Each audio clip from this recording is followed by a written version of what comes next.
Welcome. Let yourself settle into this quiet moment. Perhaps you're lying in bed. Perhaps you're curled beneath soft blankets. Perhaps the darkness has already begun to soften the edges of the day. Whatever brought you here tonight, you're welcome. Tonight, we're going to step back through the corridors of time, back to a world that operated by very different rhythms than our own. We're going to explore the life of medieval monks, those men who withdrew from the world to dedicate their existence to prayer, to silence, to devotion. And we're going to discover together just how different their daily reality was from the life you know. There's something deeply soothing about contemplating lives lived so long ago. These were real people, with real struggles, real discomforts, real moments of transcendence and tedium. Yet they are distant enough now that we can observe them with a kind of gentle curiosity, like watching figures move through an ancient tapestry. As you listen, you don't need to hold on to every detail. Let the words wash over you like a gentle stream. If your mind begins to wander, that's perfectly natural. If you drift away and return, you'll find the story still here, still unfolding at its own unhurried pace. This is not a test. There's nothing you need to remember for tomorrow. This is simply an invitation to rest, to let go, to allow the rhythms of another time to lull you towards sleep. Take a slow breath. Feel the weight of your body against the bed. Notice how still everything can become when you allow it. The modern world, with all its noise and light and urgent demands, feels very far away now.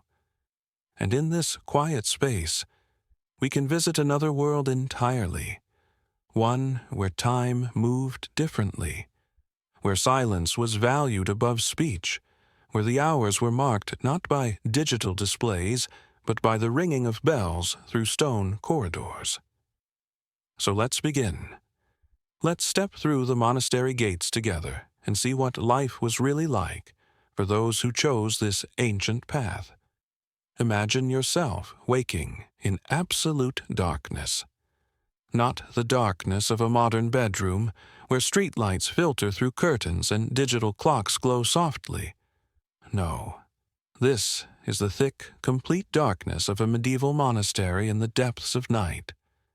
The kind of darkness that feels almost solid, that presses against your closed eyelids. A bell rings. Not an alarm clock, not a gentle chime. A bell somewhere in the cold stone building, its sound reverberating through corridors and cells. It's time for vigils, the night office, the first of 8 prayer services that will structure your day. The time is perhaps 2 o'clock in the morning, perhaps 3. The exact hour varies by season, by monastery, by the calculations of those who keep the time. But it is always deep in the night, when the body craves nothing more than continued rest. You rise from your bed. Not a bed, as you know it. A thin straw mattress on wooden planks, perhaps. A simple pallet. Maybe just a mat on the stone floor itself, depending on the strictness of your particular order. There are no pillows as you understand them. No soft sheets. The blanket you pull away from yourself is rough wool, heavy, but not particularly warm. Your body aches from the hardness of the sleeping surface. Your joints protest the movement. The air is brutally cold. In many monasteries you sleep in your day clothes. The rough wool habit that you'll wear throughout the day is the same garment you've slept in.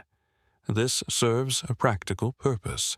Changing clothes takes time, and modesty must be maintained even in the darkness of the dormitory. It also means you never fully escape the scratchiness of the fabric. It touches your skin always. Some monks developed perpetual rashes, raw patches on their shoulders and around their necks, where the coarse material rubs constantly. You find your sandals in the darkness. Your feet are already cold. The stone floors of the monastery leach warmth from everything they touch. Even in summer they remain cool. In winter, they become almost unbearably frigid.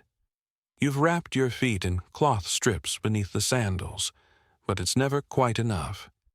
As you stand, you can see your breath pluming in the dim light that comes from the single candle another brother has lit near the dormitory door. Moving through the darkness, you join the silent procession of other monks. They are shadows around you, familiar shapes in the gloom. No one speaks. Speech is forbidden during most hours of the day and night. You've grown accustomed to this silence, though it felt suffocating at first. Now it is simply the texture of life, the background against which all else unfolds. You file into the church. It is even colder here, if that's possible. The vaulted ceiling seems to collect the cold air and pour it down upon the assembled brothers. Some monasteries have no heating at all. Others might have a single brazier in the warming room, but that is elsewhere, and its comfort is reserved for the sick or for specific times of day. Here in the church, there's only cold stone and cold air, and the small flames of candles that provide light, but precious little warmth. You take your place in the choir stalls. These are wooden seats arranged in rows facing each other across the church. You will stand, sit, bow, and kneel according to the progression of the office. The service begins. Psalms are chanted in Latin, their ancient words rolling through the darkness. You know them by heart now, or nearly so. The rhythm of the chant is soothing in its own way, a kind of musical prayer that requires no thought, only participation.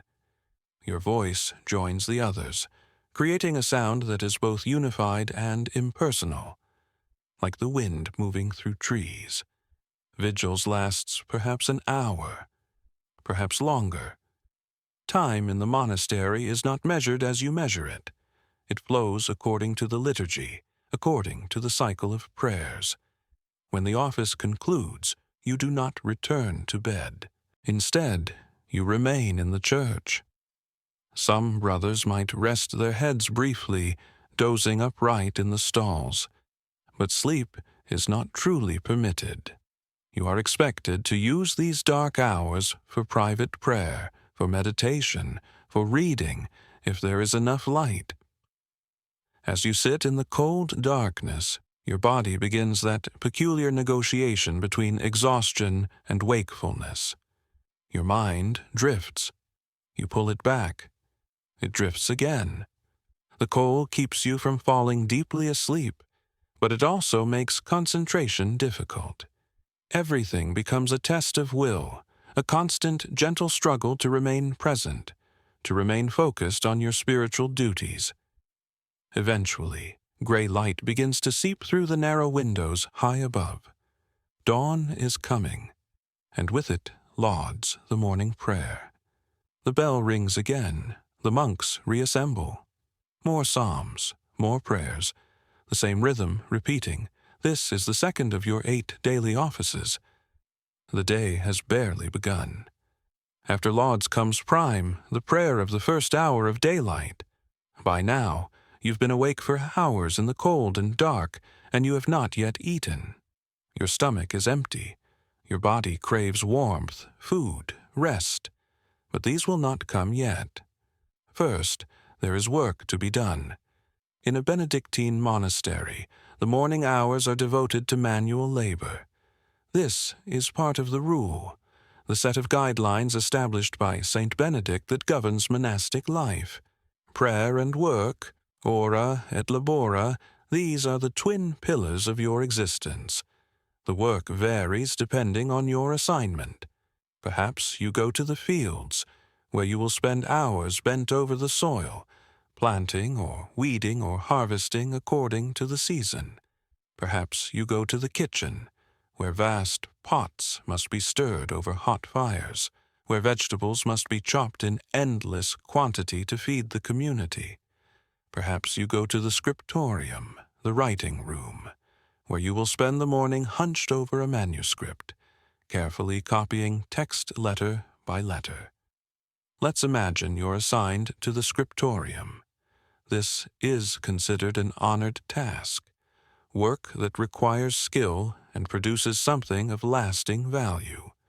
You take your place at a slanted desk. The manuscript you're copying is held open by weights. The parchment you write upon is scraped animal skin, smooth but substantial. Your tools are few: a quill pen, a knife for sharpening it and scraping away errors, pots of ink, a ruler for keeping your lines straight. The light in the scriptorium comes from windows, and it is never quite enough. Your eyes strain constantly.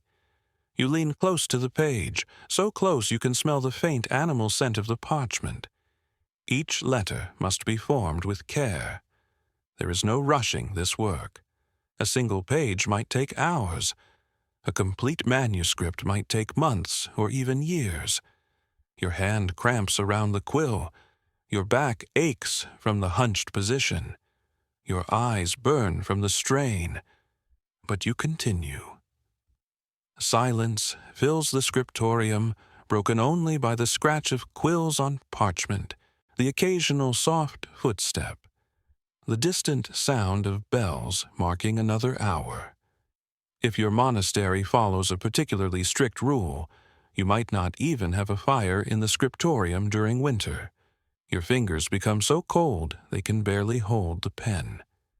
The ink thickens in its pot.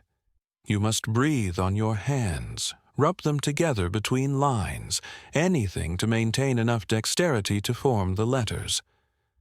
Monks sometimes developed permanent joint problems from this work, their hands twisted and aching in their later years. The bell rings for terce, the mid-morning prayer. You set down your quill, clean it carefully, and join the procession to the church once again. More psalms, more prayers. The rhythm continues, predictable and unvarying. Then back to work. The hours pass slowly, marked by physical discomfort and mental fatigue.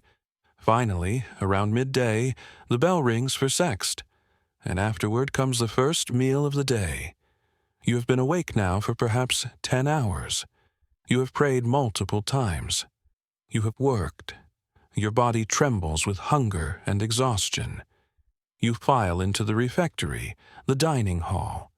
It is a large room, austere, with long tables arranged in rows. You take your assigned place. No one speaks. One brother stands at a lectern, and as you eat, he will read aloud from Scripture or from the writings of the Church Fathers. Your meal is accompanied not by conversation, but by this steady voice, this constant stream of religious instruction. The food itself is simple. Bread, certainly. Dark, heavy bread made from whatever grain the monastery has grown or can afford. Pottage, a thick soup or stew of vegetables, beans, perhaps some grain, maybe cheese, maybe eggs, though these are not always available. On feast days, fish might appear, but during most of the year meat is forbidden to monks. You eat what is provided, and you are grateful for it, though it is plain, and the portions are never quite enough to truly satisfy. The meal is eaten quickly, without ceremony beyond the reading. There is a kind of hunger in the room, though it must be restrained, controlled. Gluttony is a sin. You must eat what you're given, neither more nor less, and you must do so with an attitude of gratitude and detachment. Some monks struggled terribly with this. The body's demands are simple and insistent, and to constantly deny those demands, to eat only just enough and never more, requires a kind of perpetual self-discipline that can wear the spirit thin. After the meal comes, none, the afternoon prayer. Then back to work. More hours in the scriptorium or in the fields, or wherever your duties call you. Your body has received some nourishment now, but the simple food sits heavily in your stomach, and the afternoon becomes its own trial. The hours between noon and evening stretch long, filled with the same tasks, the same silence, the same cold stone walls. Vespers, the evening prayer comes as dusk begins to fall.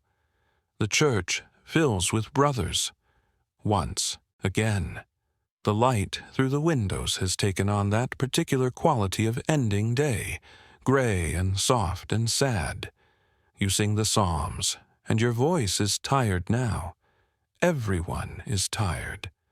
The weariness is a constant companion, a weight that you carry through each office, each task, each moment of the day.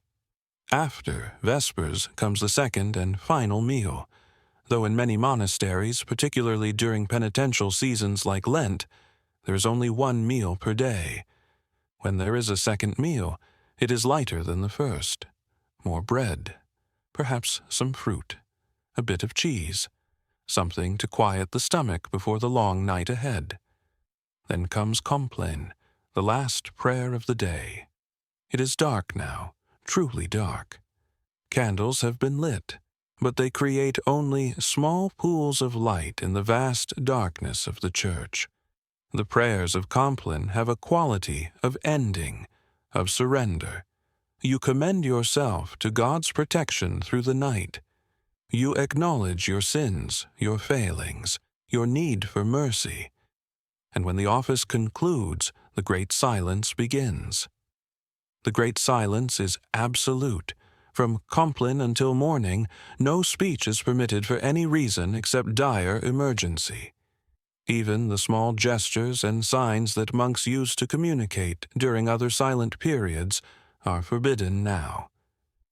You return to your cell, or to your place in the dormitory, and you lie down on that thin mattress, and you pull that rough blanket over yourself, and you close your eyes.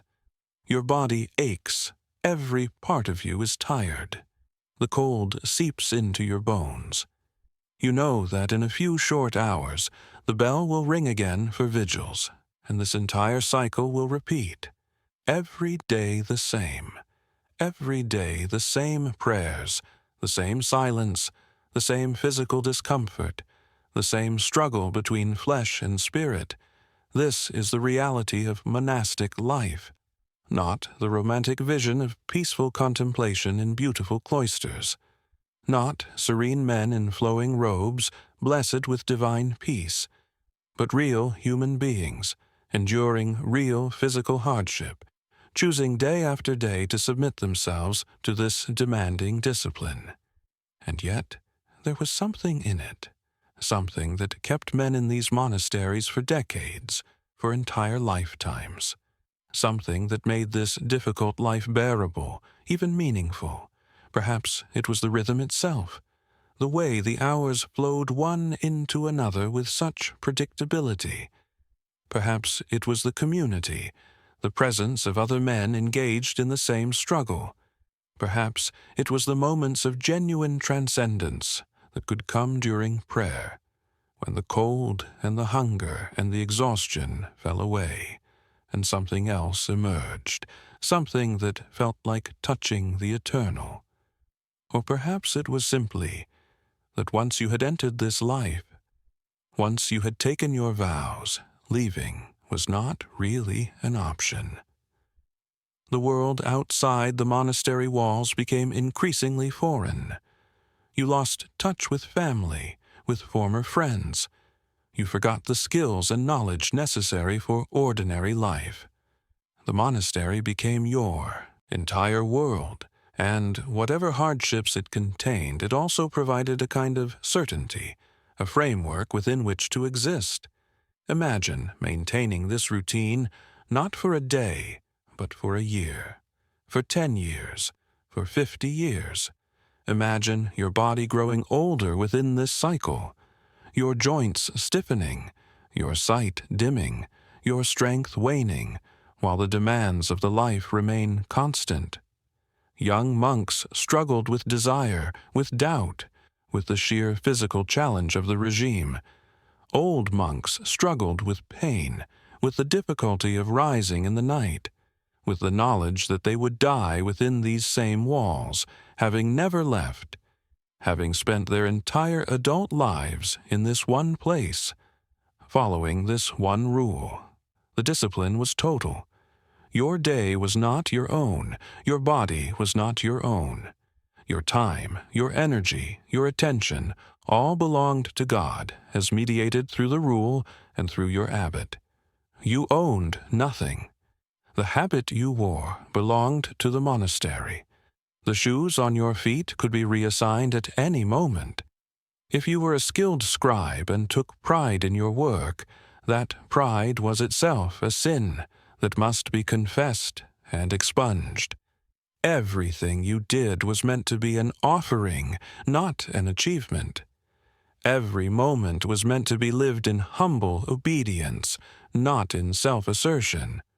For modern people, accustomed to choice, to comfort, to the assertion of individual will, this life would be nearly impossible to sustain. We treasure our autonomy. We expect to control our days. We seek pleasure and avoid discomfort as a matter of course. The idea of voluntarily submitting to such total external control feels almost incomprehensible. And yet, these monasteries existed for centuries. They flourished in their way. They produced remarkable works of art and scholarship. They preserved knowledge through dark periods of history. The men who lived within them were not simple or weak. They were complex human beings who had chosen, for whatever reason, to pursue a particular kind of spiritual life. And they endured extraordinary hardships in that pursuit. Consider the sheer physical toll.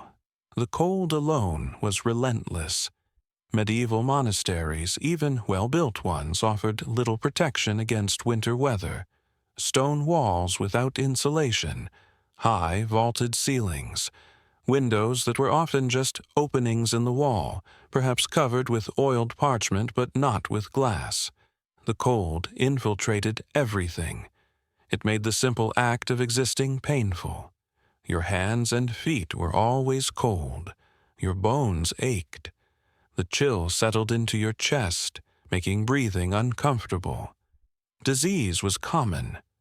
Living in close quarters, sharing dormitories and refectories meant that illness spread quickly. When one monk fell sick, others often followed. And the medical knowledge of the time was limited. Monasteries might have infirmaries, places where sick monks could rest and receive care, but that care consisted primarily of prayer, rest, and perhaps herbal remedies of varying efficacy. Many monks died young. Others were weakened by repeated illnesses, their bodies worn down by the combination of poor diet, cold, exhaustion, and infection.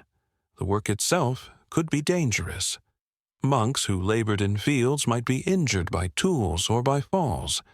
Those who worked in kitchens risked burns from hot fires and boiling liquids. Scribes developed eye problems from years of close work in poor light. Stone dust from construction projects damaged lungs. The monastery was not a safe haven from physical harm. It was a place where human bodies performed demanding labor under difficult conditions, and those bodies bore the consequences. And then there was the mental challenge, the silence, the repetition, the lack of variety. Modern understanding of psychology would recognize the risk of depression in such an environment. Without stimulation, without change, without the normal social interactions that sustain human mental health, some monks struggled terribly. There are records of monks who became melancholic, who lost their faith, who fell into despair. The monastery's rigid structure could provide comfort, but it could also become oppressive, a kind of trap from which there was no escape. Doubt was perhaps the hardest burden to bear. To maintain faith in the face of such difficulty, to believe that this suffering had meaning and purpose, required constant effort. Some days the prayers felt empty. The Psalms became just words. The whole enterprise seemed pointless, a waste of a life that could have been lived differently, more fully, more humanly. These moments of doubt had to be pushed down, confessed, struggled against. There was no room in monastic life for questioning the fundamental choice that had been made. Sleep, that most basic human need, was perpetually insufficient. Rising for vigils in the middle of the night meant that monks never experienced what we would consider a full night's rest. They existed in a state of chronic sleep deprivation. This affected everything: concentration during work, emotional stability, physical health. The body never fully recovered from one day before the next began. And through all of this, there was the constant expectation of spiritual perfection. You were supposed to pray with full attention, to work with complete dedication, to accept your hardships with gratitude and humility, to never complain, never resist, never wish for anything different. Any faltering was a moral failing, a sin that must be confessed. The inner life was supposed to match the outer observance. Peace, joy, devotion, these were expected to be your constant companions, even when your body screamed for rest and warmth and enough to eat. So when we ask whether you could last a day as a medieval monk, we're not really asking about a single day. Anyone can endure almost anything for 24 hours. The question is whether you could sustain it, whether you could wake up tomorrow and do it again, and then again, and then again, day after day, month after month, year after year, until the pattern of it wore grooves into your very soul. The monks who succeeded at this life, who persevered for decades, must have found something in it that outsiders cannot easily see. Perhaps they genuinely experienced a connection to the divine that made the hardships worthwhile. Perhaps they developed a kind of acceptance, even contentment, within the narrow boundaries of their existence. Perhaps they simply became so habituated to the routine that they could no longer imagine any other way of being. Or perhaps many of them were simply enduring, day by day, doing what was expected because they had committed to doing it, because their vows bound them, because the alternative was to admit failure, or to face the terrifying prospect of returning to a world they no longer understood. Perhaps the truth of monastic life was not transcendence, but simply persistence. The quiet heroism of continuing to rise when the bell rang, of continuing to pray when the words felt meaningless, of continuing to work when the body pleaded for rest. Let your eyes close now, if they haven't already. Let the weight of your own body sink more deeply into your bed. Feel the warmth of your blankets, the softness of your pillow. These small comforts would have been unimaginable luxuries to a medieval monk. Your heated room, your full stomach, your 8 uninterrupted hours of sleep. These are gifts that the monks of centuries past would have treasured beyond measure. As you drift, imagine those cold stone corridors growing dimmer, the sound of bells fading into the distance. The monastery is there still, in the realm of history, but you are here, in the present, in this moment of rest and peace. You can observe that difficult past without having to endure it. You can honor the struggle of those ancient monks without having to replicate their suffering. Breathe slowly. Let the tension drain from your shoulders, from your back, from your legs. There is nothing you need to do right now. No bells will call you to prayer. No hard labor awaits you at dawn. You can simply rest. You can let go. You can allow sleep to come, gentle and natural, and complete. The story of the monks continues, but you don't need to hold on to it. Let it recede like tide, leaving only the quiet rhythm of your breath, the steady beating of your heart. Rest now. Rest deeply. You are safe. You are warm. You are here in this moment, and that is enough. As you rest there in the quiet, let us turn our attention to a man who lived 1,500 years ago. A man whose influence shaped the very monasteries we've been exploring, whose simple rules created a framework that would endure for centuries. His name was Benedict, and though he has been dead for well over a millennium, his presence still echoes through the stone corridors of monasteries across Europe. Benedict was born around the year 480 in the town of Nursia, in what is now central Italy. The Roman Empire, that vast structure that had dominated the known world for centuries, was crumbling. Barbarian tribes moved across the landscape. Cities that had once been centers of culture and learning were falling into decline. It was a time of uncertainty, of violence, of profound social transformation. Into this unstable world, Benedict was born. He came from a good family, one with means and position. As a young man, he was sent to Rome to pursue his education, to study rhetoric and law, the traditional path for someone of his station. Rome, even in decline, was still a city of magnificence, still a place where the old ways held on, where you could imagine yourself part of something grand and enduring. But Benedict found himself troubled by what he saw there. The corruption, the vice, the way people pursued pleasure and power without regard for virtue or truth. Whether his distress was as profound as later hagiographers would claim, or whether it was the more common disillusionment of a young person encountering the world's moral complexity, we cannot know with certainty. What we do know is that he made a choice. He left Rome. He left his studies. He left behind the comfortable future that had been planned for him. He withdrew to a place called Subiaco, a wild and mountainous region east of Rome. There, in a cave, in a cliff face overlooking a river, he lived alone. This was not yet a monastery. There was no community, no rule, no structure. Just a young man, perhaps 19 or 20 years old, living in isolation, seeking something that the world could not provide. Imagine that solitude. Not the solitude of a weekend retreat, but years of it, living in a cave, eating whatever simple food could be brought to him by a local monk who knew of his presence, praying, meditating, struggling with his own thoughts, his own desires, his own doubts. The early accounts tell us that he was tempted, that he battled against the memories of the life he had left behind, against the pull of comfort and human companionship.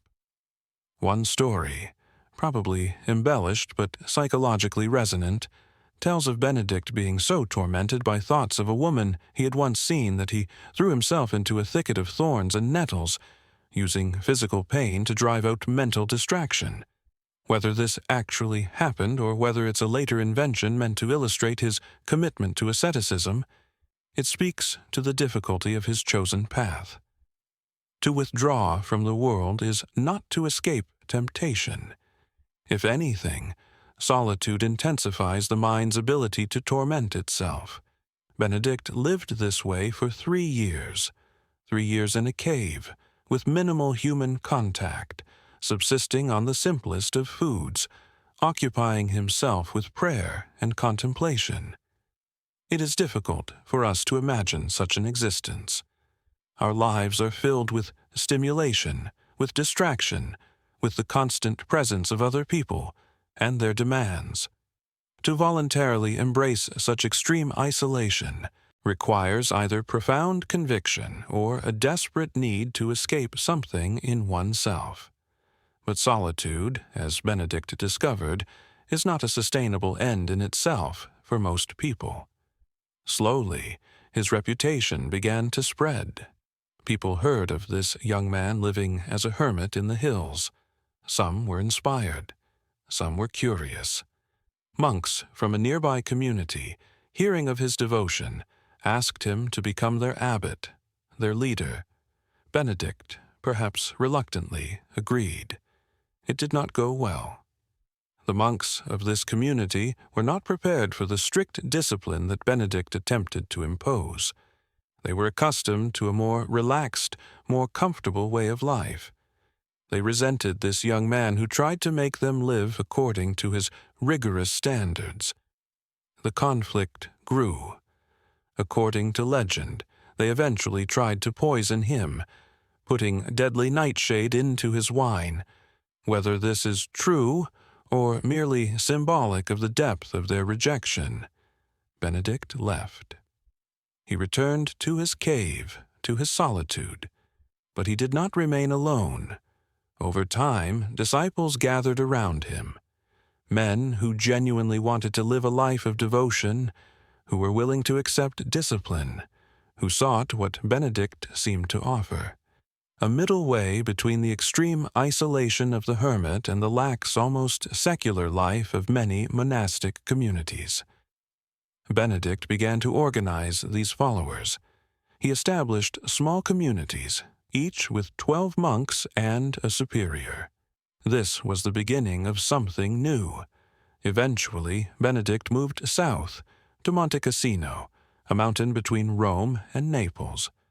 There, on the site of an old pagan temple, he founded the monastery that would become the cradle of Western monasticism. And there, he wrote his rule, the document that would shape religious life for centuries to come. The Rule of Saint Benedict is not a long document. You could read it in an hour or two. It is written in plain Latin, straightforward and practical. There is no soaring mystical language, no complex theology. Instead, there are detailed instructions for how a monastic community should function: how to pray, how to work, how to eat, how to sleep, how to treat guests, how to handle disputes, how to organize the day. What made Benedict's rule revolutionary was its moderation. Before Benedict, there were other monastic rules, and many of them were extraordinarily harsh. Monks were expected to fast for days, to sleep on bare stone, to pray through the night without rest, to punish their bodies in extreme ways. Benedict rejected this approach. He believed that such severity drove people to despair, that it broke the body and the spirit rather than strengthening them. Benedict's rule called for 8 periods of prayer throughout the day and night, but these were structured to allow for adequate sleep. It required work, but work that was varied and reasonable, not punishing. It mandated simple food, but enough of it to sustain health. It demanded obedience, but also gave the abbot instructions to listen to his monks, to consider their counsel, to lead with wisdom rather than tyranny. "We intend to establish a school for the Lord's service," Benedict wrote. "In drawing up its regulations, we hope to set down nothing harsh, nothing burdensome." This was the heart of his vision, a sustainable life of devotion, a discipline that could be maintained not for a few years of youthful fervor, but for an entire lifetime. Stability was one of Benedict's key principles. Monks were not to wander from place to place. They were to commit to a single community, to remain there until death. This stability created continuity. It meant that communities could develop, could accumulate resources and knowledge, could become centers of learning and agriculture and craft. It also meant that monks could not escape their commitments when things became difficult. They had to work through conflicts, had to learn to live with the same people year after year, had to find peace within the confines of a single place. Obedience was another central value. The monk was to obey his abbot without question, immediately and completely. This obedience was not presented as servitude but as spiritual training, a way of conquering the self-will that Benedict saw as the root of all sin.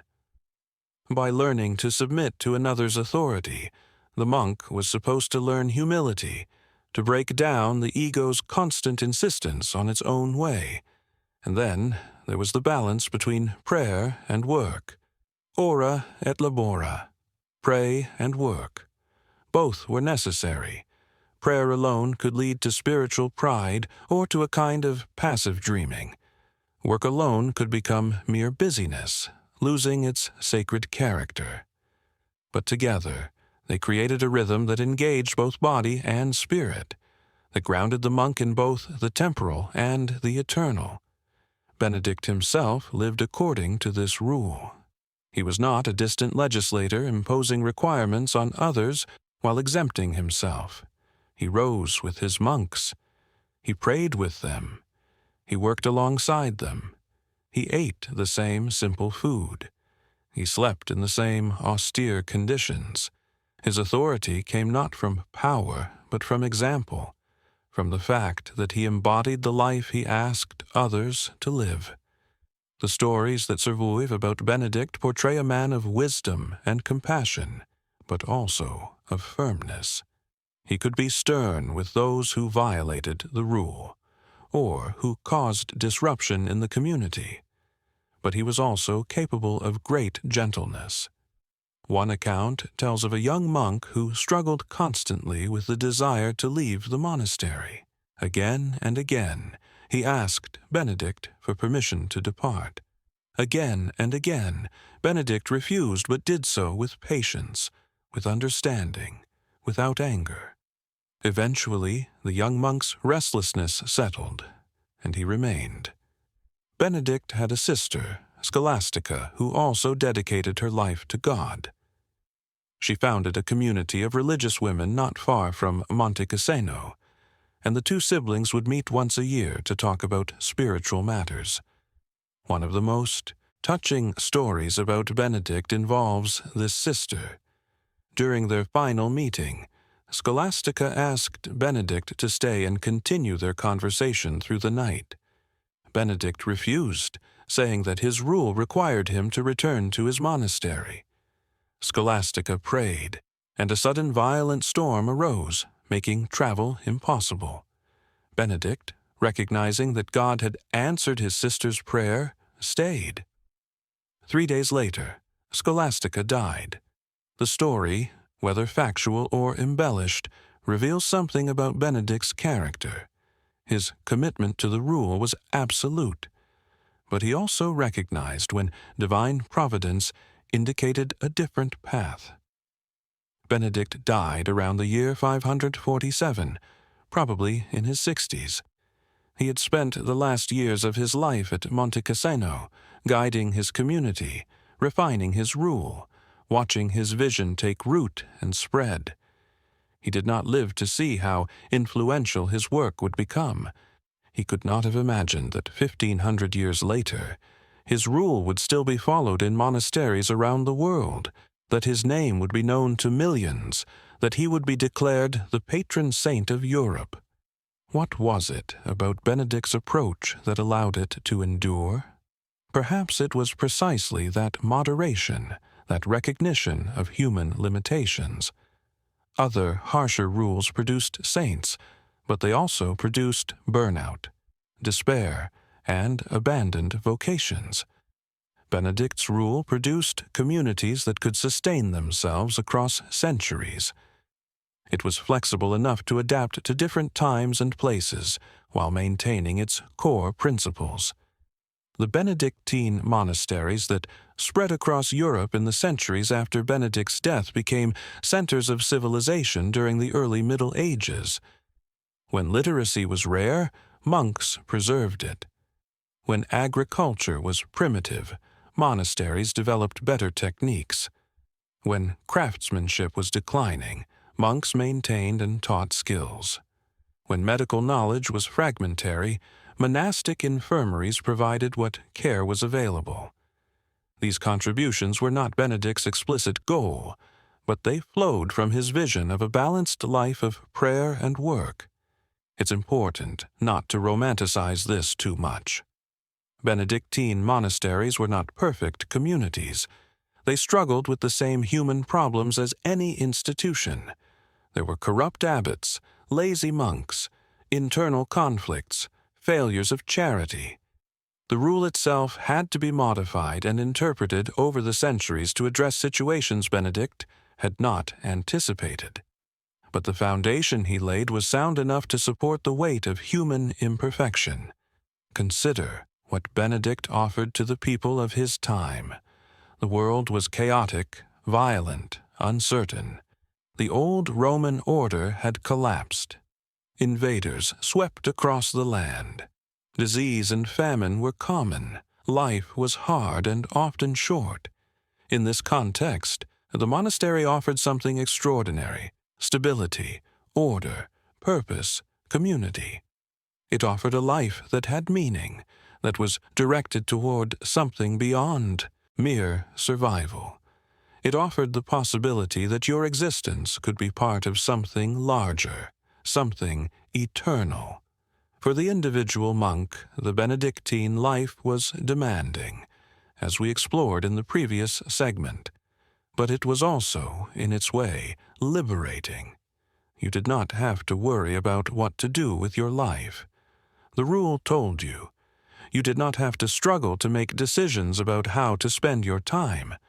The schedule was set. You did not have to navigate the complex moral ambiguities of secular life. The path was clear. There is a certain relief in surrendering autonomy, in allowing a proven system to guide you. It removes the burden of constant choice. Benedict understood something profound about human nature. We need structure. We need rhythm. We need boundaries. Complete freedom is often experienced as anxiety rather than liberation. Too many choices paralyze us. Too much autonomy leaves us adrift. Benedict's rule provided a framework within which people could actually live, day after day, year after year, without collapsing under the weight of either excessive harshness or excessive freedom. And there was beauty in the life he prescribed. The daily round of prayers created a kind of living poetry, a way of marking time that connected the mundane hours to the sacred. The work, however simple, took on dignity when offered as prayer. The silence created space for inner reflection. The community provided human connection without the complications of family life or romantic entanglement. For those who were suited to it, who had the temperament and the calling, it could be profoundly satisfying. Benedict's genius was in understanding that most people are not spiritual athletes. Most monks would not be mystics who experienced regular visions of God. They would be ordinary men, trying their best, failing regularly, needing forgiveness and patience and structure to keep them moving forward. The rule was designed for this majority, not for the exceptional few. It assumed human weakness and made provision for it. It built in rest, food, flexibility, mercy. This does not mean the life was easy. As we've seen, it was physically demanding and psychologically challenging. But it was possible. It was sustainable. And for some, it genuinely became a path to something like peace, something like joy, however qualified those terms must be when applied to such a difficult life. Let yourself imagine Benedict in his later years, an old man now, sitting in the monastery he built, watching his monks move through their daily routines. He knows he will die soon. He can feel his body failing. But he can also see that what he began will continue. The rule he wrote will guide these men after he is gone. Other communities are already forming, adopting his principles. Something is taking root that might outlast the current age of chaos. Does he feel satisfaction? Pride? Those would be sins, of course, emotions to be examined and confessed. But perhaps he feels a quiet gladness, a sense that he has done what he was called to do. He took the chaos of his time, the uncertainty, the violence, the moral confusion, and out of it he created order. Not perfect order, not permanent order, but a small island of stability, a place where men could seek God according to a reasonable rule. The bells ring for another office.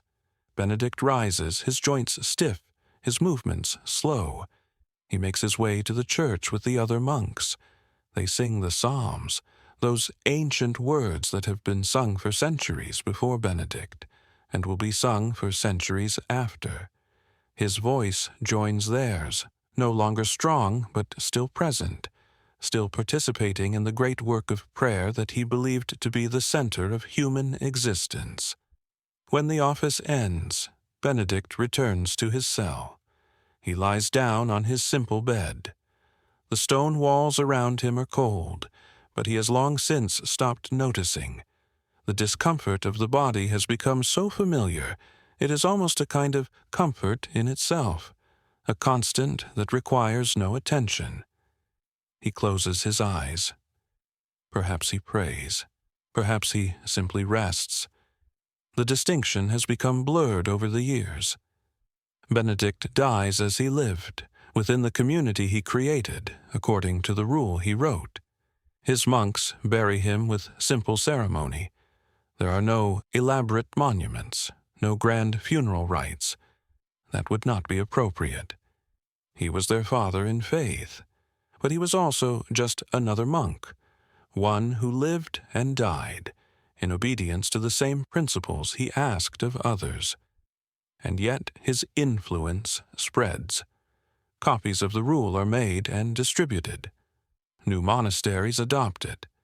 Within a few centuries, Benedictine houses will exist across Europe, from Italy to Ireland, from Spain to Germany.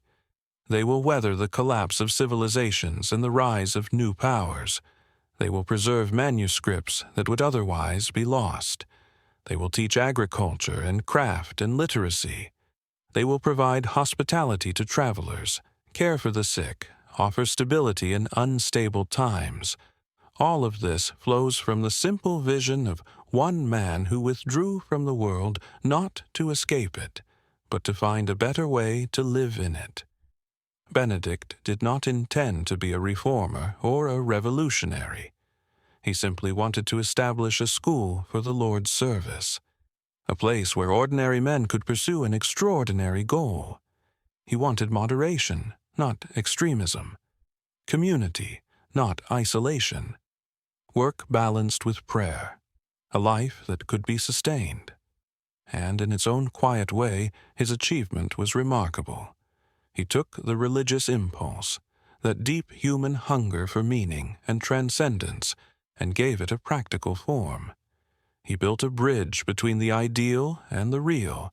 He showed that devotion did not require superhuman feats of asceticism, that holiness could be pursued through daily faithfulness to simple tasks, that the spiritual life was not an escape from the body, but a way of living in the body with intention and grace. As you lie there in the darkness, in your warm bed, in your comfortable room, let the figure of Benedict fade back into history. He lived so long ago. His world is gone. The concerns that shaped his life are not your concerns, and yet there is something in his story that still resonates, the desire for meaning, the search for a life well lived, the recognition that we need structure and discipline to become our best selves, the understanding that community matters, that we are shaped by the people around us and the rules we choose to follow. You do not need to become a monk. You do not need to live by Benedict's rule. But perhaps there is something to be learned from his example, the value of routine, the dignity of work, the importance of rest, the need for both solitude and community, the wisdom of moderation. These are not specifically religious insights. They are human insights, discovered by a man 1,500 years ago, still relevant today. Let these thoughts drift through your mind like clouds across the sky. You don't need to grasp them or remember them. Just let them pass, gentle and peaceful, as you sink deeper into rest. Benedict found his peace in a life of discipline and devotion. You can find your peace right here, right now, in the simple act of letting go, of allowing sleep to come. The stone corridors of Monte Cassino are far away now. The bells have stopped ringing. The psalms have faded into silence. All that remains is the quiet rhythm of your breathing, the soft darkness behind your eyelids, the gentle pull towards sleep. Nothing more is required of you. No prayers to say, no work to complete, no rules to follow except the simple rule of rest. Let go. Let yourself drift. The story continues, but you can release it now. Benedict's legacy endures, but that is not your concern tonight. Tonight, there is only this moment, this breath, this slow descent into sleep. Rest now. Rest deeply. The morning will come when it comes, but for now, there is only peace. In the stillness, let your mind wander now through the ruins of old abbeys. Stone walls that once echoed with chanted prayers now stand silent under open sky. Grass grows where floors once were. Birds nest in empty windows. These abandoned monasteries dot the landscape of Europe, remnants of a world that flourished for centuries and then, in many places, came to an end. But even in their decay, these places hold secrets, mysteries that historians and archaeologists still work to unravel, questions that may never be fully answered, and perhaps that uncertainty, that sense of something hidden just beyond our understanding, is appropriate. The medieval monks themselves were drawn to mystery, to the idea that truth could be veiled, that knowledge could be both revealed and concealed. Let us begin in the libraries. Imagine walking through the scriptorium of a great medieval monastery, row upon row of manuscripts, carefully stored, protected from light and moisture, and the countless threats that could destroy parchment and ink. These were treasures beyond measure. Each one represented months or years of labor. Each one contained knowledge that existed nowhere else, or in only a few other copies scattered across Europe. Some of these manuscripts survive today, preserved through centuries, now held in museums and university libraries where scholars examine them with care.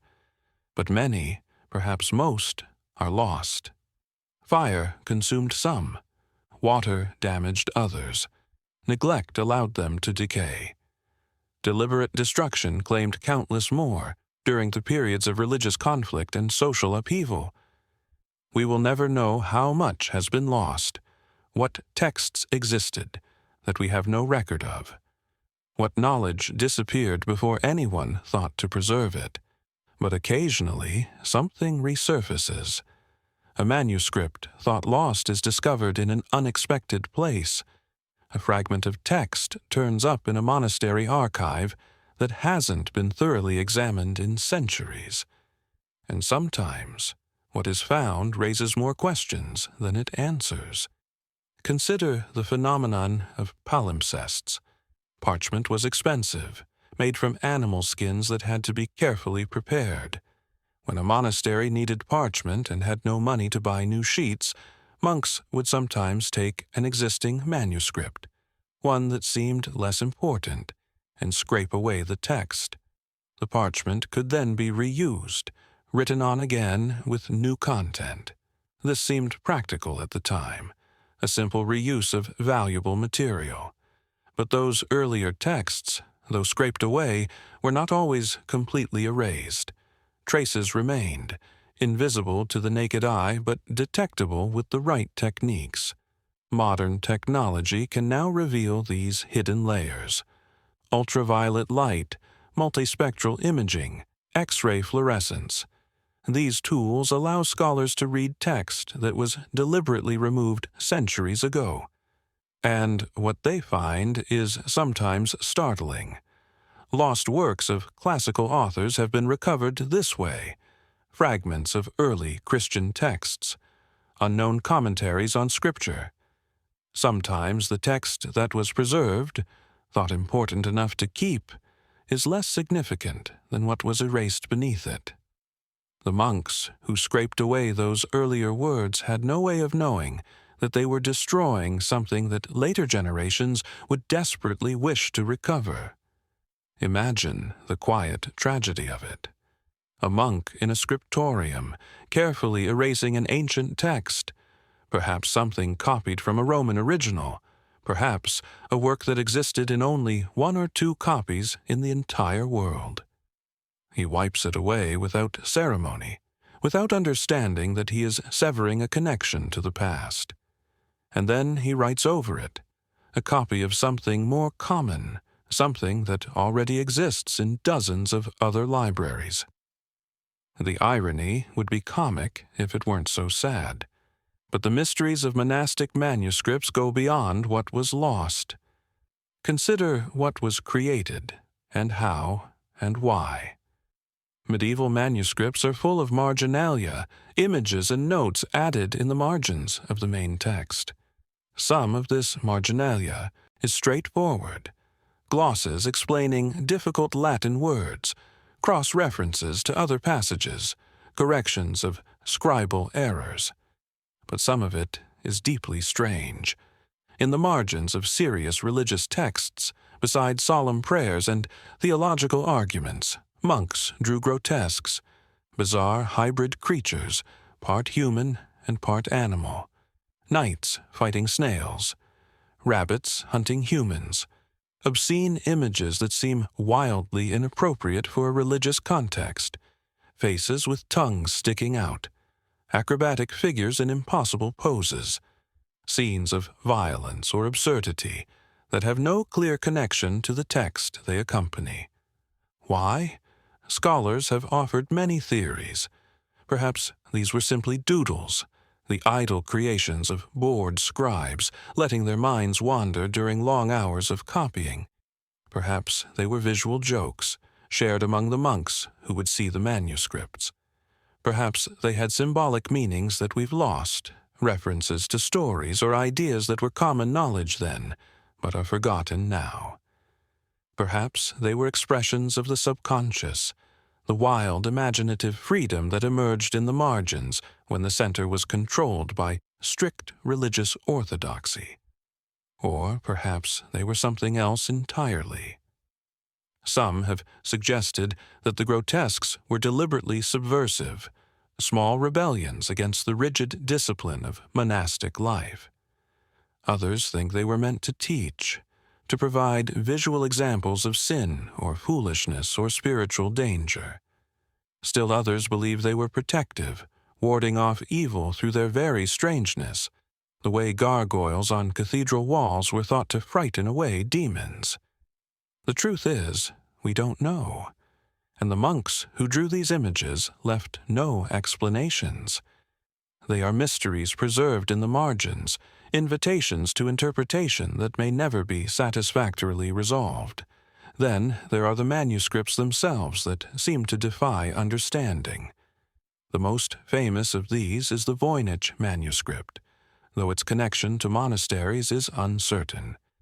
But there are others, texts written in codes or ciphers that have never been broken, documents that hint at secret knowledge, at practices and beliefs that were kept hidden even within the cloistered walls of religious communities.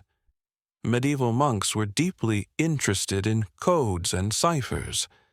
They developed complex systems for hiding information, for communicating in ways that could not be read by outsiders. Some of this was practical. Monasteries held valuable information, records of land holdings, financial accounts, political correspondence. It made sense to protect such information. But some encrypted manuscripts seem to contain something else, something that was hidden not for practical reasons, but because the knowledge itself was considered dangerous or sacred or both. Alchemy was one such area. Many monks studied alchemy, despite official church disapproval. They were fascinated by the possibility of transformation, of turning base metals into gold, of discovering the elixir of life. These pursuits seem superstitious to us now, but to medieval minds they were serious investigations into the nature of matter and the secrets of creation. And they were often recorded in deliberately obscure language, using symbols and metaphors that made the texts incomprehensible to anyone who didn't already know what they were describing. Imagine a monk, late at night, working by candlelight on a manuscript that cannot be left where others might see it. He writes in careful code, each word chosen to conceal as much as it reveals. He is recording knowledge passed down to him, perhaps from his teacher, perhaps from an older manuscript he has discovered in the depths of the library. He believes this knowledge is important, but he also knows it is forbidden, or at least suspect. So he hides it in plain sight, writing it down but making it unreadable to anyone who doesn't have the key. What did these texts contain? Practical instructions for creating medicines, perhaps techniques that actually worked but were associated with pagan practices, and therefore suspect. Philosophical ideas that challenged orthodox theology, mystical experiences that couldn't be shared openly because they might be condemned as heresy. We can only guess. Many of these manuscripts remain undeciphered, their secrets locked away by the very methods that were meant to preserve them. Beyond the manuscripts, the physical spaces of monasteries themselves contain mysteries. Hidden rooms and passages, discovered centuries after they were sealed. Underground crypts with bones arranged in mysterious patterns. Symbols carved into stones, their meanings lost. These discoveries raise questions about what the monks were doing in private, what rituals or practices they engaged in that left no written record. Some of these mysteries have mundane explanations. A hidden room might have been a storage space, later walled off when no longer needed. Bones in a crypt were arranged according to practices that seemed meaningful at the time but were never documented.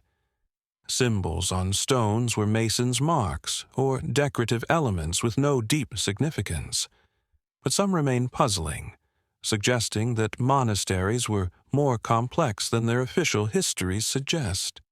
There are stories, probably more legend than fact, of monasteries with secret libraries, collections of banned books hidden away where church authorities wouldn't find them, books of ancient pagan wisdom, texts declared heretical, works of natural philosophy that contradicted religious teaching.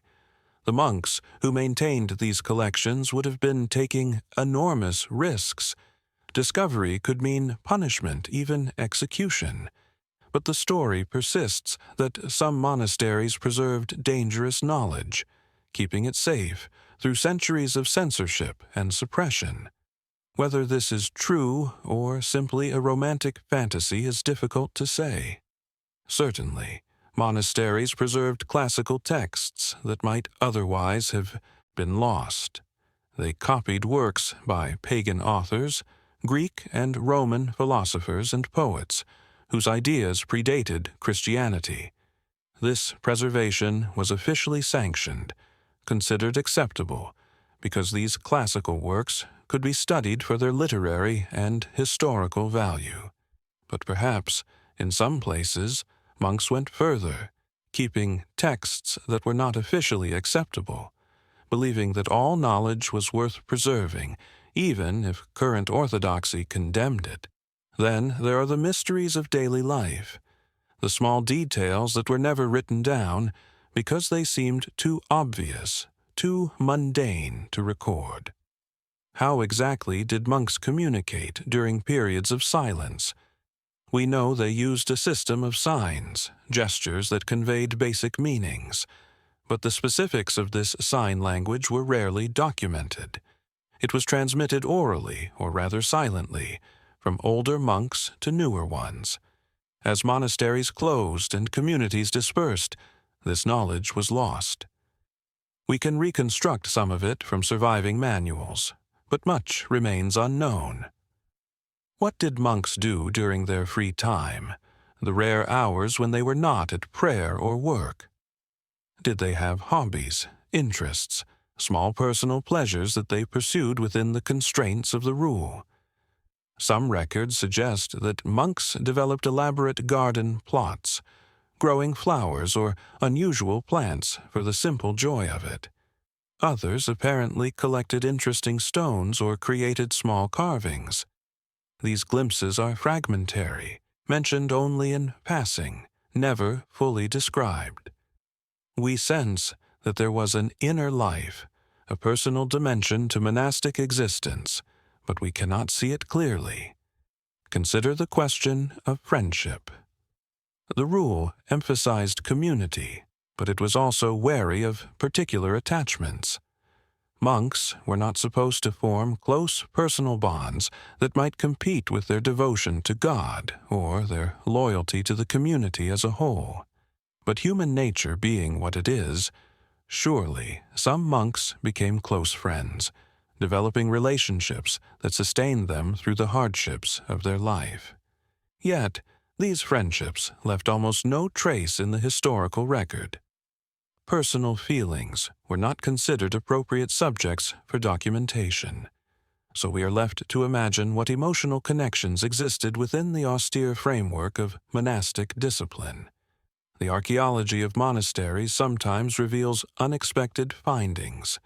Excavations turn up objects that don't fit the image of austere religious life. Gaming pieces, suggesting that monks played board games during recreation hours. Small musical instruments, not the organs or bells used in liturgy, but personal items like flutes or lyres. Fine pottery or decorated objects that seem inconsistent with vows of poverty. Each discovery raises questions about how monks actually lived versus how they were supposed to live. In some monastery sites, archaeologists have found evidence of what appears to be feasting, animal bones suggesting the consumption of meat in quantities that seem excessive for communities supposedly living on simple vegetarian fare. This might indicate that monasteries sometimes violated their own rules, that discipline was less strict than official documents suggest. Or it might mean that feast days were more elaborate than we realized, that special occasions justify temporary abandonment of normal restrictions. Or perhaps the bones are from meals for guests, for the travelers and pilgrims that monasteries were required to hospitalize. Without context, the evidence is ambiguous. Then there are the stories that circulated about certain monasteries, tales of strange occurrences, of miracles or supernatural events. Some of these were clearly propaganda, stories invented to enhance a monastery's reputation or to attract pilgrims and donations. But others are harder to dismiss, accounts written by seemingly reliable witnesses, describing events that they claimed to have seen but that defy easy explanation. Lights seen floating through cloisters at night, voices heard singing when all the monks were accounted for and silent, objects that moved on their own, visions experienced collectively, not by a single monk, but by an entire community. What are we to make of such accounts? Medieval people believed in a world populated by spirits, both angelic and demonic. They expected supernatural intervention in daily life. From our modern perspective, we might attribute these experiences to suggestion, to hysteria, to misinterpretation of natural phenomena. But we cannot be certain. We were not there. We cannot rule out the possibility that something genuinely strange occurred, even if we have no framework for understanding what it was. Some monasteries developed reputations as places of power, sites where the boundary between the earthly and the divine seemed particularly thin. Pilgrims would travel great distances to pray at these locations, hoping for healing or revelation. Were these reputations deserved? Did something about these places make them spiritually potent? Or was it simply belief that created the experience, the expectation of the miraculous producing psychological effects that felt miraculous to those who experienced them? Consider the phenomenon of incorruptible bodies. Occasionally, when a holy monk died and was buried, his body would be exhumed years later and found to be remarkably preserved, showing little sign of decay. This was taken as evidence of sanctity, proof that God was honoring his faithful servant. Modern science can offer alternative explanations: particular soil conditions, the absence of oxygen, natural mummification processes. But the monks who witnessed these preserved bodies had no such explanations. To them it was mystery and miracle intertwined. And perhaps that is what we should take from these mysteries.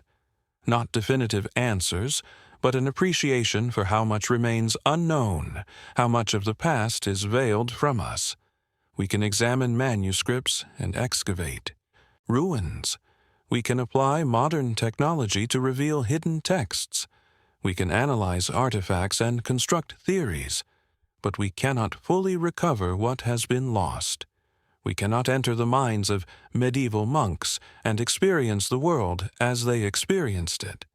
There is something humbling in this. Our knowledge is always incomplete. History is not a book that can be read from cover to cover.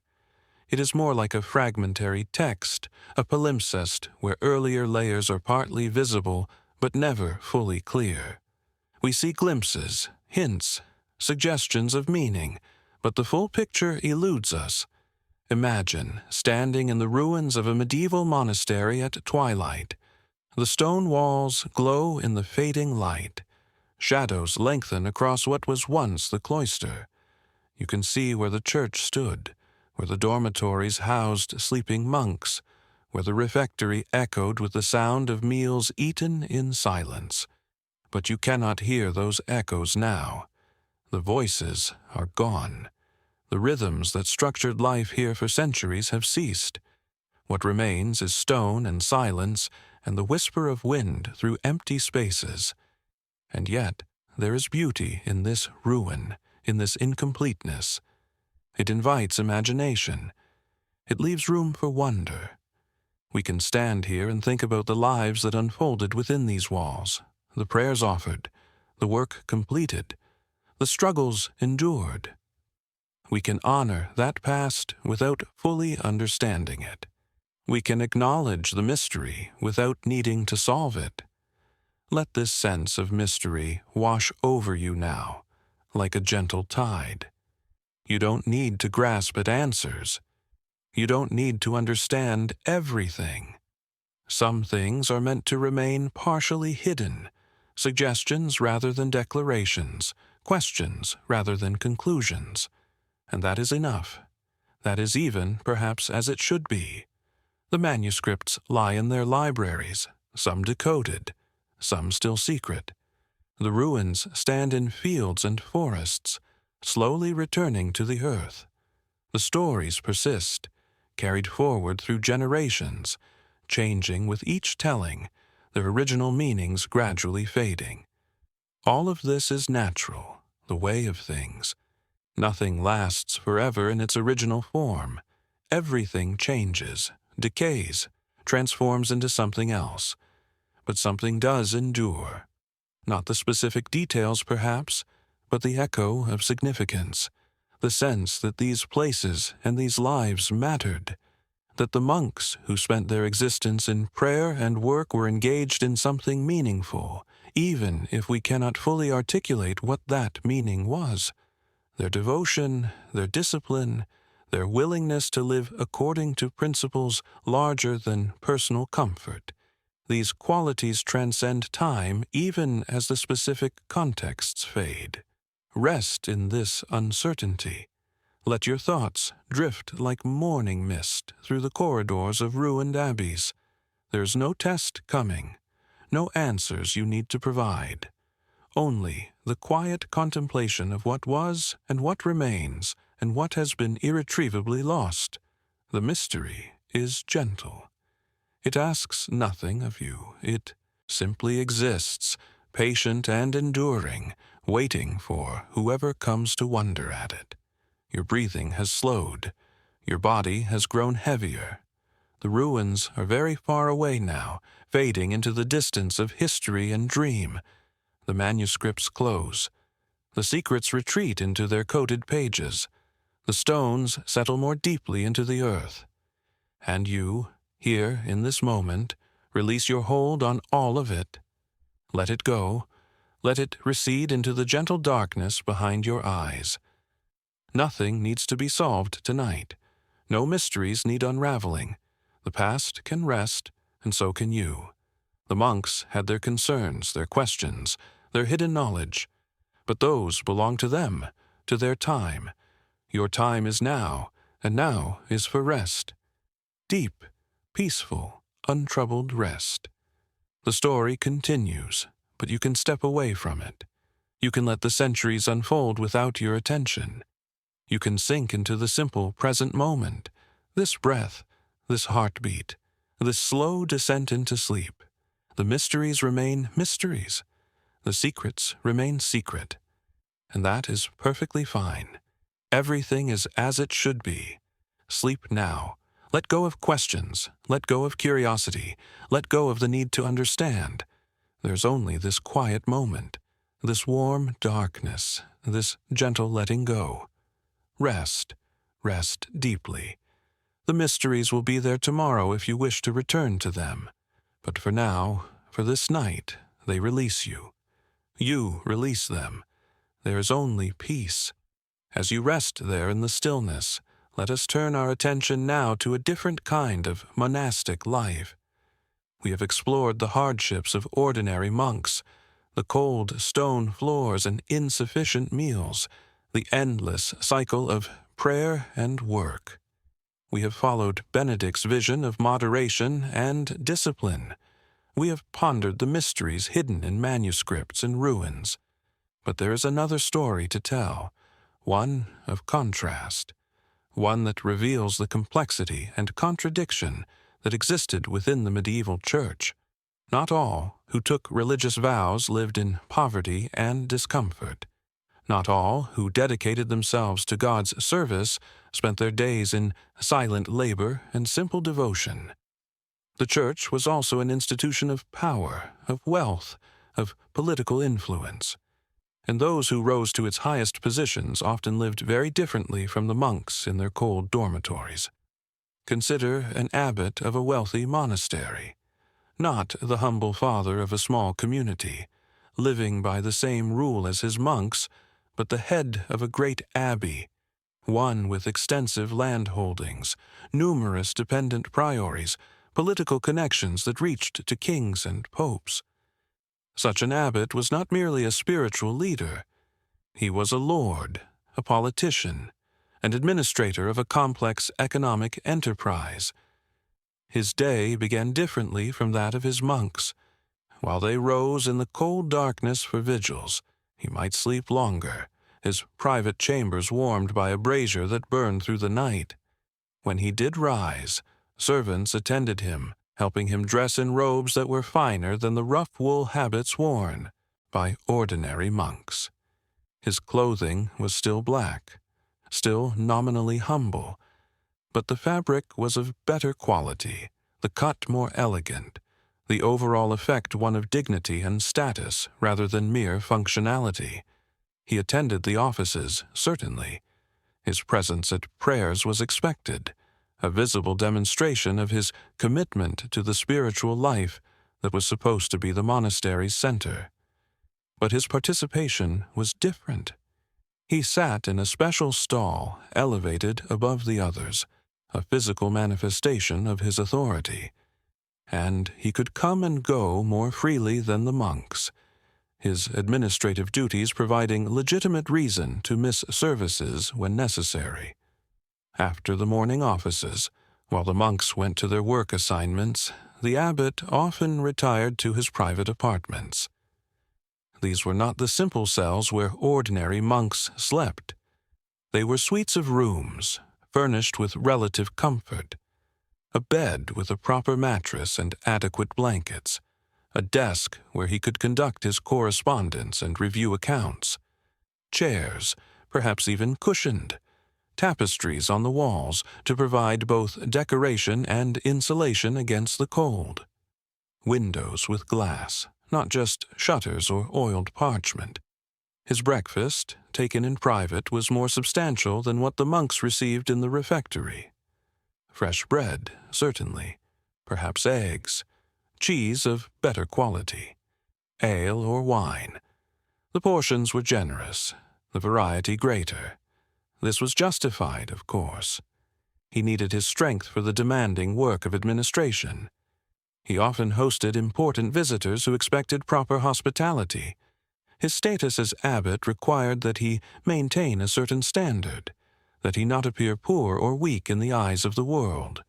Through the morning he might receive visitors, petitioners seeking the monastery's aid or favor, representatives from other monasteries with business to discuss, merchants with goods to sell or rents to pay, local nobility requiring consultation on legal or political matters. The abbot's role required him to engage with all of these people, to negotiate, to make decisions that affected not only his monastery, but the wider community that depended on it. Imagine him sitting in his chamber, behind a fine wooden desk, manuscripts and account books spread before him. A petitioner enters, perhaps a peasant from one of the monastery's estates, complaining about excessive demands from the bailiff. The abbot listens with practiced patience. He knows that justice must at least appear to be done, that the monastery's reputation depends on being seen as fair. But he also knows that the estate must be profitable, that the monastery's extensive charitable works and elaborate liturgy require substantial income. He makes his decision, probably splitting the difference, granting a small concession while maintaining the bailiff's authority. The next visitor might be a nobleman, someone of rank and power, asking for the monastery's support in some political matter. Now, the abbot's manner changes. He is deferential, but not servile, aware that this relationship is delicate. The monastery needs the nobleman's protection and goodwill, but the nobleman also needs the monastery's legitimacy, the spiritual authority that comes from alliance with holy institutions. They negotiate as equals, or nearly so, two men of power, finding mutually beneficial arrangements. When the midday meal comes, the abbot often dines separately from the monks. If he has important guests, he entertains them in his private dining room. The meal is elaborate by monastic standards. Multiple courses. Meat, perhaps justified because he is entertaining guests even though meat is forbidden to monks. Fine wine instead of simple ale. The conversation ranges across politics, theology, news from distant places. This is not the silent meal in the refectory, accompanied only by religious reading. This is a social occasion, carefully managed to build alliances and gather information. Even when dining alone or with only his closest advisors, the abbot's meal is better than what the community receives. This inequality was often justified through various arguments. The abbot needed better nutrition because of his heavier responsibilities. His role required him to maintain his health so he could continue serving the community. Guests expected to see the abbot well-fed and prosperous. His apparent poverty would reflect badly on the entire monastery. But beneath these justifications lay a simpler truth. Power brings privilege. The abbot had the authority to allocate resources, and he allocated them in ways that ensured his own comfort. This was not necessarily conscious hypocrisy. Medieval people accepted hierarchy as natural and divinely ordained. Different ranks of society were expected to live according to different standards. A lord ate better than a peasant. A bishop dressed more finely than a parish priest. An abbot enjoyed comforts denied to ordinary monks. This was simply how the world worked. After the meal, more business. The abbot might need to hear reports from the monastery's various officials. The cellarer, responsible for provisions, explaining the state of the stores and what purchases need to be made. The guest master, discussing the needs of visitors and pilgrims. The infirmarian requesting funds for medicines and supplies. Each of these conversations requires decisions about resource allocation, priorities, compromises between competing needs. Or perhaps the abbot spends the afternoon in his library, not the common library available to the monks, but his private collection. Here are manuscripts too valuable or too delicate to be in general circulation. Works that require advanced learning to understand. Perhaps books on subjects that are not quite appropriate for ordinary monks. Texts dealing with controversial theological questions or containing knowledge that could be misused. The abbot reads, makes notes, corresponds with scholars at other monasteries. He is expected to be learned, to contribute to theological debates, to maintain the intellectual reputation of his house. This scholarly work is genuine and valuable. Many abbots were brilliant thinkers who made real contributions to medieval learning. But it is also work conducted in comfort, in privacy, without the physical hardships that ordinary monks endured. As evening approaches, the abbot might ride out to inspect one of the monastery's estates. He travels on horseback, perhaps accompanied by a small retinue. This, too, is justified as necessary business, but it is also freedom, the ability to leave the cloistered walls, to move through the world with relative independence. The ordinary monks never leave, except in cases of urgent necessity. The abbot comes and goes regularly, his administrative duties providing constant, legitimate reasons to be elsewhere.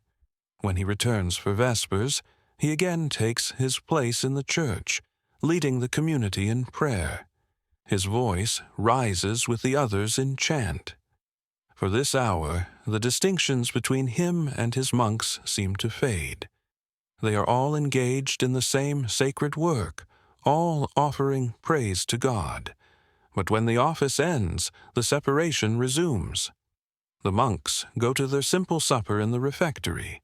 The abbot returns to his apartments, perhaps to dine again with guests or to work late into the evening on correspondence and accounts.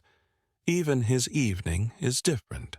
While the monks endure the great silence, speaking to no one, the abbot may need to conduct business that cannot be delayed. He can summon his secretary to take dictation. He can meet with advisors to discuss urgent matters. The rules that bind the ordinary monks apply less strictly to him. His responsibilities create exceptions, ways around the restrictions that others must observe absolutely. And when he finally retires for the night, it is to a private chamber, to a real bed, to warmth and relative comfort. He does not sleep in a dormitory on a straw mattress. He does not rise at 2 a.m. for vigils, or at least not always. If he is elderly or ill, if he has been traveling, if he has been up late with pressing business, he might be excused. The rule allows for flexibility in his case, exceptions that are not extended to others. This description might seem harsh, critical of abbots for living in hypocrisy, But that would be too simple. Many abbots genuinely struggled with the tension between their spiritual calling and their practical responsibilities. They had not sought power. It had been thrust upon them, sometimes against their will. And having accepted the burden of leadership, they found themselves trapped in a web of obligations and expectations that made simple monastic poverty impossible. Consider the dilemma such an abbot faced. His monastery had been built by generous donations over centuries. It held extensive lands, providing income that supported not only the monks, but numerous dependents, peasants, who farmed the estates, servants who maintained the buildings, scholars and artists who created works of beauty and learning. All of this required management, required someone to make decisions, to allocate resources, to represent the monastery's interests in dealings with secular and ecclesiastical authorities. If the abbot tried to live exactly as his monks lived, refusing all privilege, he would undermine his own authority. Visitors would see him as weak, as failing to maintain proper dignity. Secular lords would not take him seriously in negotiations. His ability to protect the monastery's interests would be compromised, and, paradoxically, his excessive humility might harm the community he was trying to serve. Moreover, the abbot had not invented this system. He had inherited it. The privileges of his office existed before he assumed it. The expectations of how an abbot should live were deeply entrenched. To radically change them would require not just personal virtue, but a kind of revolutionary courage that few possessed. It is easy to condemn from a distance. It is harder to imagine yourself in that position, caught between ideals and realities, trying to serve God while also managing an institution deeply embedded in the world. Still, the contrast was real, and it was troubling. The ordinary monks lived in genuine hardship. The abbot lived in relative comfort. Both claimed to be following the same religious calling, but their daily experiences were profoundly different. Some monks surely resented this. They rose in the cold while their abbot slept in warmth. They ate pottage while he dined on better fare. They owned nothing while he controlled vast wealth, even if nominally that wealth belonged to the monastery rather than to him personally. Yet the system persisted. Monks took vows of obedience. Questioning the abbot's authority or lifestyle was itself a sin, and many monks probably accepted the hierarchy as natural, the way things were supposed to be. The abbot was their father in Christ, their superior in every sense. Of course, he lived differently. That was part of what it meant to be abbot. Beyond abbots, consider bishops, the highest ranks of the church hierarchy. A bishop was even further removed from the simple monastic life. He lived in a palace, not a monastery. He commanded servants, maintained a household, traveled with an entourage. His vestments were elaborate, decorated with gold thread and precious stones.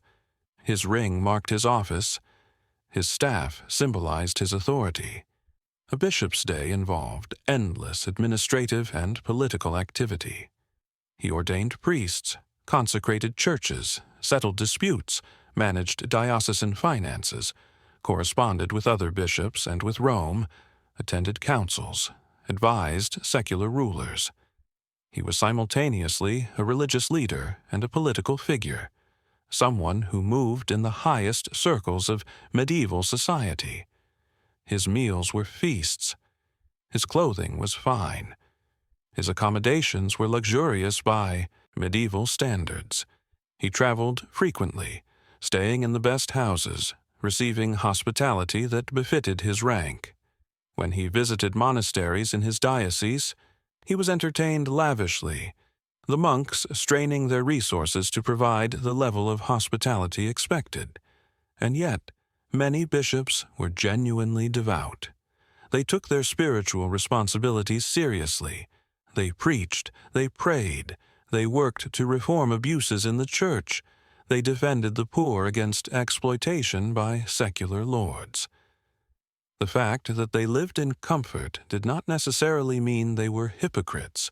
It meant they were products of their time, accepting the hierarchical structure of society as divinely ordained. There were exceptions, of course.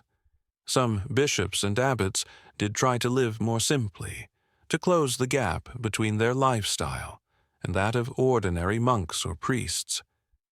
These reformers were often revered as saints precisely because they rejected the privileges available to them. But their exceptional status only highlighted how unusual such behavior was.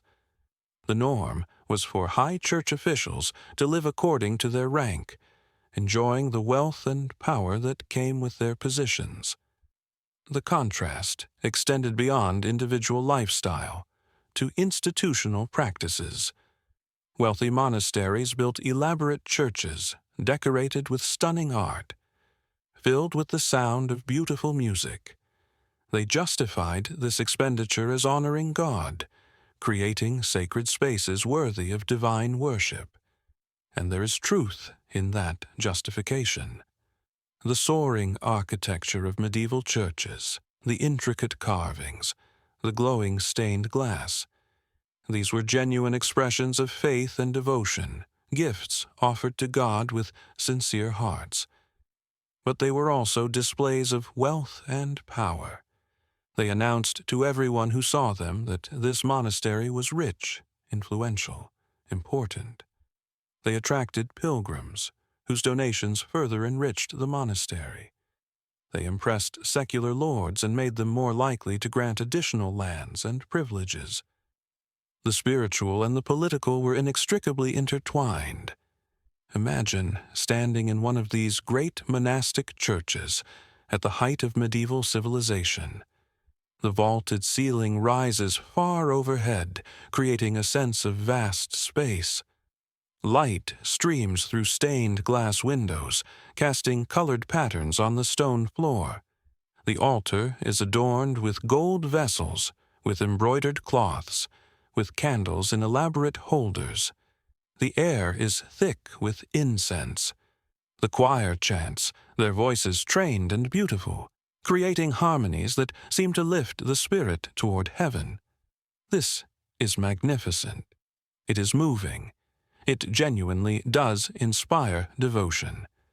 But it is also expensive, requiring constant maintenance, depending on steady income from estates worked by peasants who themselves live in poverty. The beauty is real, but it is built on a foundation of economic inequality that the medieval mind accepted, but the troubles our modern sensibilities. The monks themselves, the ones living in this wealthy monastery, might not even fully recognize the contrast. They experience their own lives as difficult, and by modern standards they are. Even in a rich monastery, the monks rise early, pray multiple times daily, work hard, eat simple food, sleep on basic beds. Compared to the way the abbot lives, they are poor. Compared to how they might have lived in the secular world, they have sacrificed comfort. But compared to the peasants whose labor supports the monastery, they are privileged. They have security, regular meals, however simple, protection from the worst violence of medieval life, access to education and books. They live in stone buildings while peasants live in wooden huts. They never face the terror of starvation that haunts the lives of the poor. The church, then, was not a unified whole. It contained within itself vast disparities, different experiences, different levels of comfort and hardship. A peasant priest in a tiny village, struggling to feed himself on the meager tithes of his poor parishioners, had almost nothing in common with a cardinal in Rome, living in splendor, influencing the politics of nations. Yet both were part of the same institution, both claimed the same ultimate calling. This complexity, this contradiction, was perhaps inevitable. The Church was trying to be two things at once: a spiritual community dedicated to otherworldly values, and a powerful institution embedded in the world, holding property, exercising authority, navigating political realities. These two aspects could not be fully reconciled. Attempts at reform came periodically, movements demanding that the Church return to apostolic poverty, that its leaders live simply and humbly. Some of these reforms succeeded temporarily, creating renewal within particular orders or regions, but the underlying tensions remained. As you rest there, breathing slowly, letting these thoughts drift through your mind, there is no need to judge. The medieval world was complex. People within it did their best according to their understanding, their circumstances, their limitations. Some were hypocrites, certainly. Some pursued power and comfort while claiming spiritual authority, but others genuinely struggled with impossible contradictions, trying to serve God while managing vast institutions, attempting to maintain spiritual authenticity while fulfilling worldly obligations. And perhaps there is something almost comforting in recognizing that people in the past were as complicated as we are. They were not saints and villains, not simple characters in a morality tale. They were human beings, navigating difficult situations, making compromises, living with contradictions. The ordinary monks endured real hardship. The abbots and bishops enjoyed real privilege. Both were part of the same story, the same long history of human beings trying to live according to their highest values while remaining inescapably embedded in material reality. Let this recognition settle over you like a soft blanket. The world is complex. People are contradictory. History is not a simple narrative of good versus evil, but a tangled web of competing goods, impossible choices, sincere devotion mixed with human weakness. And that is how it has always been. That is how it will always be. The cold stone monasteries, the elaborate cathedrals, the poor monks and the wealthy bishops, all of it fades now into history. Those people are long gone. Their struggles are over. Their choices have been made.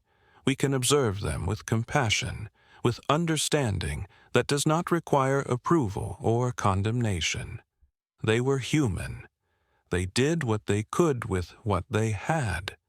And you, here in this moment, can release all of this. You do not need to solve the contradictions of medieval Christianity. You do not need to reconcile the ideals of poverty with the reality of ecclesiastical wealth. These are historical questions, interesting perhaps, but not urgent. Not now, not in this quiet moment when sleep is waiting. Your breath continues, slow and steady. Your body grows heavier, more relaxed. The images of monasteries and bishops, of simple monks and elaborate churches, these drift away like smoke. Behind them is only darkness, peaceful and deep. Nothing remains but the gentle rhythm of breathing, the soft darkness behind closed eyes, the slow current pulling you toward sleep. The abbots sleep in their comfortable beds. The monks sleep on their thin mattresses. The bishops rest in their palaces. And you rest here, in this present moment, where all of that history has dissolved into story, into words that you no longer need to hold. Let them go. Let the past recede. Let yourself sink deeper into this quiet rest. There is nothing more to understand, nothing more to consider. The story is finished for tonight. The medieval world fades back into time, where it belongs. You remain here, safe and warm, released from all obligations, free to simply rest. The rhythm of your breathing is enough. The darkness is enough. This moment, just as it is perfectly complete. Sleep now. Sleep deeply. Let the centuries fall away. Let the monasteries crumble back into earth. Let the voices of monks and abbots fade into silence. There is only this breath, this heartbeat, this gentle descent into sleep. Rest, rest completely. You are home. You are safe. You are at peace. The weight of history lifts. The burden of understanding falls away. Nothing remains but rest, pure and simple and deep. Sleep. Sleep now. The day will come again with its own concerns, but that is far away. For now, for this night, there is only peace, only darkness, only the slow, soft pull of sleep carrying you away from thought, away from questions, away from everything except the simple gift of rest. Let go. Let yourself drift. The story is over. The night is deep, and you are free to sleep. And so we come to the end of our journey through the medieval monastic world. We have walked the cold stone corridors where monks rose before dawn to pray. We have sat in the scriptorium, hands cramping around quills, eyes straining in dim light. We have followed the life of Benedict, that man who sought moderation in an age of extremes. We have pondered the mysteries hidden in manuscripts and ruins, and we have observed the contrast between the hardship of ordinary monks and the privilege of those who led them. All of this is history now. Those lives were lived and completed long ago. The struggles are over. The prayers have been offered. The work has been done. What remains are ruins and manuscripts, stories and memories, the faint echo of bells that once rang out across centuries. But perhaps, as you drift towards sleep, you can feel a kind of gratitude for the distance that separates you from that world. You do not have to rise at 2 in the morning. You do not have to labor through cold that seeps into your bones. You do not have to eat insufficient food in perpetual silence. You do not have to submit every moment of your existence to rules made by others. Your bed is soft. Your room is warm. Your life is your own in ways that medieval monks could never imagine. These are gifts, though we rarely think of them that way. We take comfort for granted because we have never known its absence. But tonight, perhaps, you can appreciate it. You can feel the luxury of warmth, of rest, of freedom. The monks would not begrudge you this. They made their choices according to their time and their understanding. They found meaning in their hardship, or they endured it, because endurance was what was required. They are beyond needing our pity or our praise. They simply were, and now they are not. And that is the way of all things. Let yourself sink more deeply now. Let the last threads of thought unravel. The medieval world was real once, but it is not real now except as story, as memory, as a way of thinking about how people lived and what they valued, and how different their experience was from ours. And that is interesting, even moving, but it is not urgent. It does not require your attention right now. Right now, there's only this moment, this breath, this soft darkness, this gentle letting go. The monasteries stand empty in your mind, their cold stones warmed only by sunlight, their corridors silent except for the wind. The monks are gone. The bells are quiet. The rule no longer binds anyone to its demanding rhythm. And you are free, free to rest, free to let go of everything, free to allow sleep to come naturally, easily, without resistance. Your body knows what to do. Your mind is ready to stop its constant activity. Everything is in place for you to simply release your hold on waking consciousness and drift into sleep. There are no more segments to come, no more stories to tell tonight. This is the end of the narrative, the point where you can let go completely. The medieval monks have returned to history. Their world has faded back into the past, and you remain here in the present, in this comfortable bed, in this moment of perfect peace. Sleep deeply, sleep well. Let the night hold you gently. Let your dreams be soft and kind. And when morning comes, when you wake refreshed and rested, the monastery will still be there in history, its mysteries preserved, its lessons available to anyone who wishes to contemplate them. But that is for another day. Tonight is for rest. Complete, untroubled rest. Good night. Sleep well. May your sleep be deep and your waking be gentle. Rest now. Rest completely. The night is yours, and you are safe.